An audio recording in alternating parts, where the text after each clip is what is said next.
វាស្រីខ្មែរមែនមិនមែនវារំតែងខ្លួនអញ្ចឹងទេអូយដល់នេះយើងខ្ញុំឃើញគាត់មកថាមិនគឺសាច់ខ្ញុំស្រីខ្មែរមិនមែនតែខ្លួនរំអញ្ចឹងទេខូចសម្បត្តិវប្បធម៌ខ្មែរហើយអ្នកគ្នាហើយគាត់មកថាខ្ញុំស្រីខ្មែរអ្នកគ្នានេះ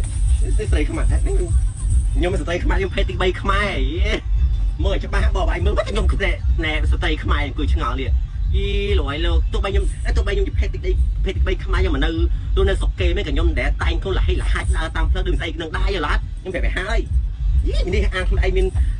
លុយគៀវខែក្រាវខួយពេញមួយតួខ្លួនហើយវាដើរបើកជ្រាវខាញ់ឲ្យគេមើលអញ្ចឹងវាមិនតំណងលោកឯងមិនខ្លាចគេនៅខាងដែរខ្លាចគេនៅខាងនាងឯងនឹងខ្ទាវខើយមិនសួរសិនមើលយីលួយលោកហើយអ្នកខមមិនសថាយនោះភេទអីគេបើវាស្រីខ្មែរបងឯងមើលវាឃើញខ្ញុំស្រីខ្មែរនេះស្រីខ្មែរហ្នឹងស្រីខ្មែរហ្នឹងរួមអញ្ចឹងកើតស្រីខ្មែរគេរកអប្សរាអញ្ចឹងណាចាឲ្យចង្វាក់រំវងប្របីនៃចាឃើញនេះឃើញនេះឃើញនេះអប្សរាឃើញនេះអប្សរាអញ្ចឹងជិះមកចាហើយនេះឃើញអប្សរានេះគេពឹ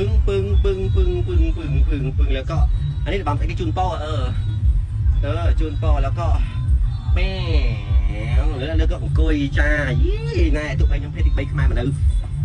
ស្រុកគេមកក៏ខ្ញុំដែរតែតែងខ្លួនអីលហាច់បាត់ឆ្លេញគេអីគេអត់ស្មាតទៅចង់ឲ្យគេមើលទេយល់អត់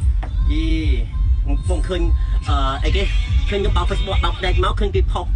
អីលហាច់អ្នកខ្លះកាន់ជើងទៅអ្នកខ្លះក៏មិនកាន់ជើងទៅពូស្មាតទៅណែចុចថាគេស្រុកយើងមិនមែនប្រទេសគេថាមិនមែនយកអញ្ចឹងមកប្រម៉ូទយកអញ្ចឹងអីចឹងយកមកប្រម៉ូទណែដល់ពិភពលោកដឹងលឺចាមិនមែនទេយើងយកវប្បធម៌វិញយើងមានទៅប្រម៉ូទមិនយកអានឹងទៅប្រម៉ូទគេយល់ទេពីរយលោកខ្ញុំឃើញកូនស្រីខ្ញុំខ្លះគាត់មកកែភេទនៅថៃជាមួយខ្ញុំណានិយាយមែនមកកែដោះកែភេទនៅថៃជាមួយខ្ញុំណាអូយស្មាតោគាត់មកកែលៀកណាគាត់អត់ឲ្យគេដឹងខ្ទើយទេស្មាតោគាត់ស្មាតោឲ្យទៅបែបគាត់កែហើយគាត់អូយគាត់អៀនណាគាត់ថាអូយម៉ែខ្ញុំហ៊ានទៅបើឆ្លៀវខាញ់ឲ្យគេមើលអញ្ចឹងខ្មាស់គេណាម៉ែណាមួយព្រោះថ្ងៃខ្ញុំទៅណាមកណាអត់មានអ្នកខ្ញុំខ្ទើយហ្នឹងសូម្បីតែពេលខ្លះក្រុមញ៉ៃខ្ញុំនៅតាមក្លឹបតាមបានគេទាំងខ្ញុំឆ្លៀវឃើញហ្នឹងពេលខ្ញុំកែកាបៀវខំហើយវាមិនដូចស្រីមែនទេហើយសំឡេងក៏ដូចស្រីទៀតគេលាក់ណាហើយឯងថ្ងៃថ្ងៃបើអញ្ចឹងហ្នឹងអើមិនដឹងមិនចង់ស្រីហ่ะយីដូចបងខមមិនថាខ្ញុំស្រីខ្មែរមិនតែខ្លួនរួមអញ្ចឹងទេខ្ញុំមិនថាខ្ញុំស្រីខ្មែរពីកាខ្ញុំភេទទី3ខ្មែរចាហើយសូម្បីខ្ញុំរួម